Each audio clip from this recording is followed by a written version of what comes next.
Hermanas y hermanos, el Señor esté con vosotros. Escuchamos ahora el texto del Evangelio de hoy, lunes después de la ascensión del Señor, según el rito ambrosiano. Lectura del Santo Evangelio según San Mateo, capítulo 9, versículo desde 14 hasta 15. En aquel tiempo se le acercaron a Jesús los discípulos de Juan y le preguntaron: ¿por qué nosotros ayunamos igual que los fariseos, en cambio tus discípulos no ayunan? Él les respondió: ¿acaso pueden estar tristes los amigos del novio mientras él está con ellos? Llegará el día en que les quiten al novio, entonces ayunarán. Palabra del Señor. Hay que decir primariamente que es muy curiosa esta elección del rito ambrosiano de poner estos dos versículos del Evangelio de San Mateo precisamente en este lunes después del domingo que sigue a la solemnidad de la Ascensión, en el cual, como muchos, nosotros también hemos celebrado otra vez la fiesta de la Ascensión según la oportunidad pastoral que nos reconoce, nos da nuestro arzobispo. Bueno, es bien curioso que la liturgia ponga estos dos versículos del Evangelio de San Mateo interrumpiendo la lectura continua del discurso de Jesús a los suyos durante la última cena en el Evangelio de San Juan. ¿Por qué lo hará? No se sabe. Me atrevo però a hacer una hipótesis y temo que no sea incorrecta, porque habla de la oportunidad de volver a ayunar después que el novio se ha ido. Esta sería una interpretación, tengo que decirlo, totalmente incorrecta, precisamente y primariamente del sentido del evento de la ascensión de Jesús, porque lo hemos comentado de todo modo que la ascensión no es una despedida del Señor Jesús de nosotros.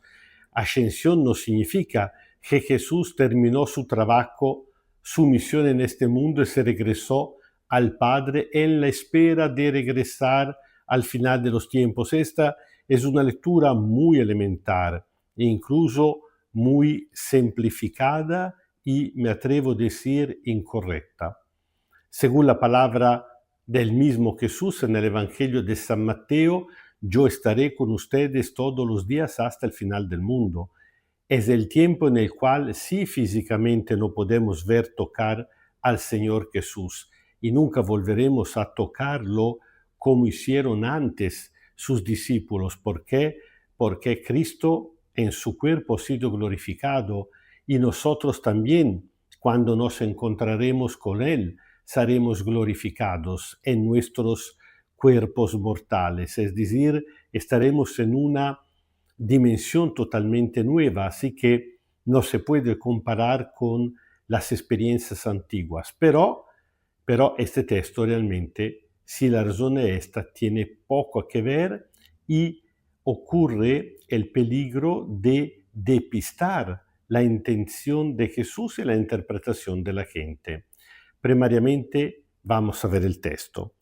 Los discípulos de Juan estaban acostumbrados, como hacía el mismo Juan, y también los fariseos y otros grupos de la época de Jesús, a ayunar mucho.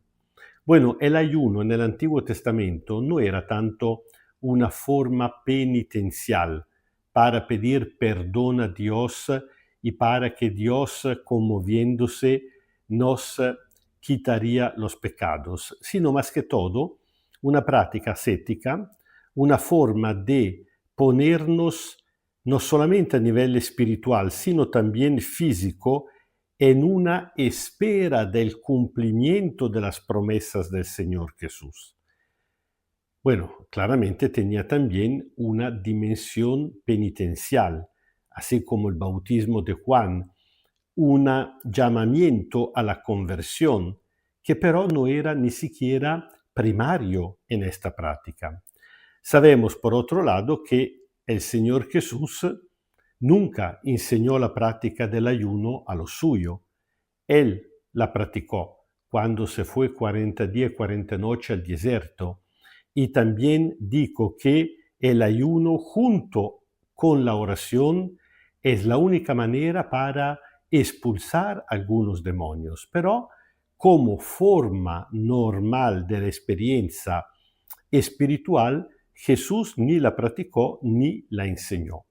Así que esto escandalizó a los discípulos de los fariseos y de Juan el Bautista. Sobre todo, estos de Juan el Bautista eran muy celosos de la competencia, entre comillas, pero ni siquiera tanto entre comillas, que Jesús estaba moviendo, según ellos, a su maestro, a pesar que Juan el Bautista muchas veces había aclarado que no era él el Mesías, y que al contrario, él mismo había venido para preparar camino al Señor Jesús. Bueno, en todo esto, Jesús responde que los discípulos suyos no pueden ayunar porque nadie ayuna durante una fiesta de boda, es decir, cuando el novio está con ellos.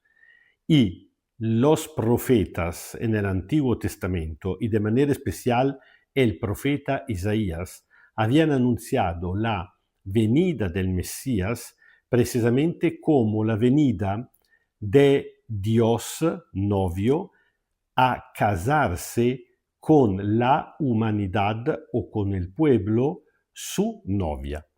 Ahora, cuando Jesús dice estas palabras, deja entender perfectamente, prácticamente revela de manera indirecta, pero muy clara, que el novio es él. Como siempre, Jesús aprovecha de una situación muy concreta y un poquito también adversa, pero para anunciar la buena noticia de la venida del reino de Dios en su propia persona. Y Jesús añade, pero vendrá un momento en el cual se le quitarán el novio a los discípulos, entonces ayunarán. Cuidado que Jesús no se estaba refiriendo evidentemente al tiempo de la iglesia, cuando nosotros seguimos proclamando y con razón que Cristo resucitado está con nosotros y entre nosotros. Jesús estaba refiriendo a aquellos 3 días dramáticos de la historia de los discípulos que van desde el Viernes Santo hasta el Domingo de Resurrección. Ahí sí, los discípulos ayunaron. Yo me imagino que por 3 días ni siquiera tocaron pan. Tan estaban tristes, tan se le había cerrado el estómago frente a lo que habían visto el Viernes Santo en el Monte Calvario, hasta cuando Jesús no regresó con ellos, entonces juntos volvieron a comer. El Señor esté con vosotros. Kyrie eleison, Kyrie eleison, Kyrie eleison. Os bendiga Dios Todopoderoso, Padre, Hijo y Espíritu Santo. Amén.